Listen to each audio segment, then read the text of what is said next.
quel âge? Moi, j'ai envie juste de te demander comment ça se passe au fait avec les histoires. On sort la nuit et puis on rentre la nuit encore. Et avec l'école, comment ça se passe? Et disons que généralement les cours commencent à 8 heures. Donc pour cela, ça dépend de là où tu habites bien sûr. Moi, pour ma part, je dois me réveiller plus tard à 6h30.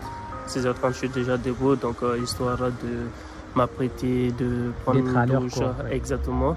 Et là, j'ai environ 30 minutes de trajet pour arriver à mon école. Sauf que, qu'est-ce qui se passe?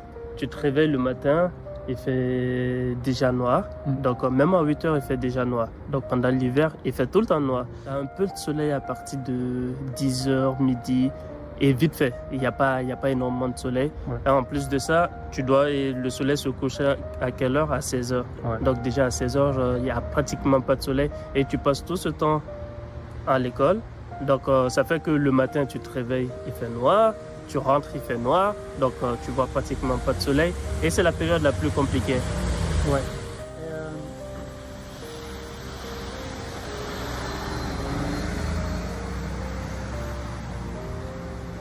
Pratiquement, les cours commencent à 8 heures. Oui. Est-ce que tu as cours toute la semaine ou bien ça varie? Il y a des jours où tu commences tes cours par exemple à 9 heures, à 10 heures ou bien toute la semaine pratiquement tu es obligé de te réveiller à telle heure quoi? Pas forcément. J'ai des cours qui commencent à 10 heures et d'autres à 8 heures. Bon, c'est le plus tôt.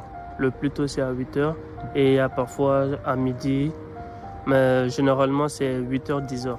Mes cours commencent. Et je pense que aussi c'est bien parce que j'imagine pas pour d'autres personnes qui commencent les cours à 7h ou à 7h15 et à 7h30 parce que ça doit être galère en soi. Ouais. Mais dis-moi par exemple, déjà tu connais, je crois que quand tu étais à Conakry, tu as passé un certain moment là-bas pendant tes études pour les questions de mobilité, genre le transport en commun, est-ce que c'est accessible? C'est beaucoup plus accessible ici par rapport à ailleurs ou pas? C'est la façon de me regarder qui me fume. En matière de mobilité, franchement, c'est très très facile parce que le matin, comme tu peux le voir, la station métro se trouve juste à quelque chose de 5 minutes de chez moi. Donc j'arrive à la station. À 7 heures, c'est vrai qu'à 7 heures, à partir de 7 heures, il y a énormément de monde, mais ça n'empêche, la circulation elle est plutôt fluide. Surtout si tu prends le métro, le bus, ça c'est autre chose parce que généralement il arrive des fois le bus est dans une position où il y a des embouteillages. Donc tu prends quelques minutes de retard, mais pas une quinzaine de minutes de retard.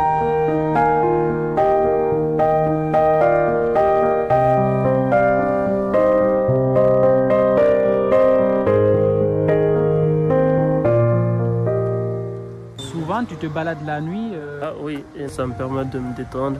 Vu que, comme tu peux le voir un peu, tout est bien éclairé, il y a de l'espace et surtout, il fait super calme le soir. Bon, aujourd'hui, voilà, il fait super calme le soir, donc je me balade énormément la nuit.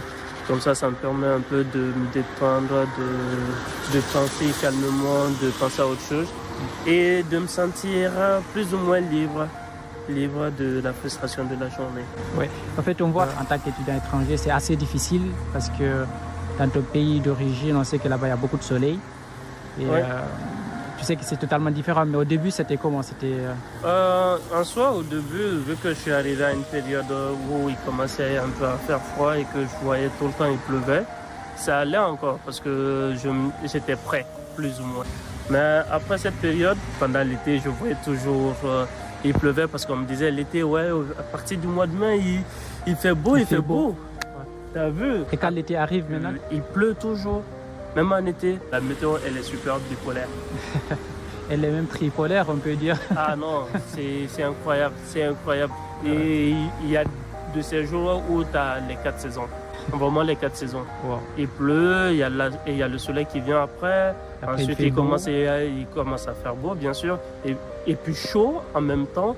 Et puis, quelques temps après, dans la même journée, tu vois de la neige. Il y a du vent aussi. Ok. Ben, du coup, on va continuer la balade alors? Oui, bien sûr, bien sûr. Vas-y. Ça, c'est le parc où je viens souvent. Bon, bien sûr, parce que c'est près du chez moi. Le soir, comme ça, la nuit, quand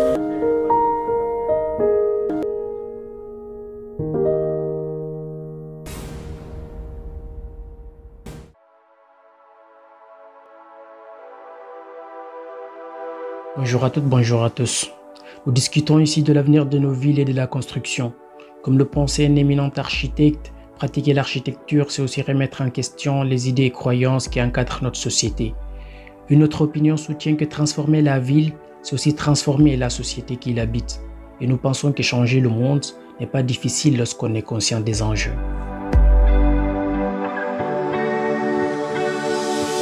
Face à l'épuisement des ressources et aux défis climatiques, énergétiques et économiques de notre époque, l'un des plus grands défis de notre civilisation s'annonce. Comment répondre à la demande immobilière face à l'explosion démographique africaine et mondiale? Je me présente, je suis Toka pour Super.c.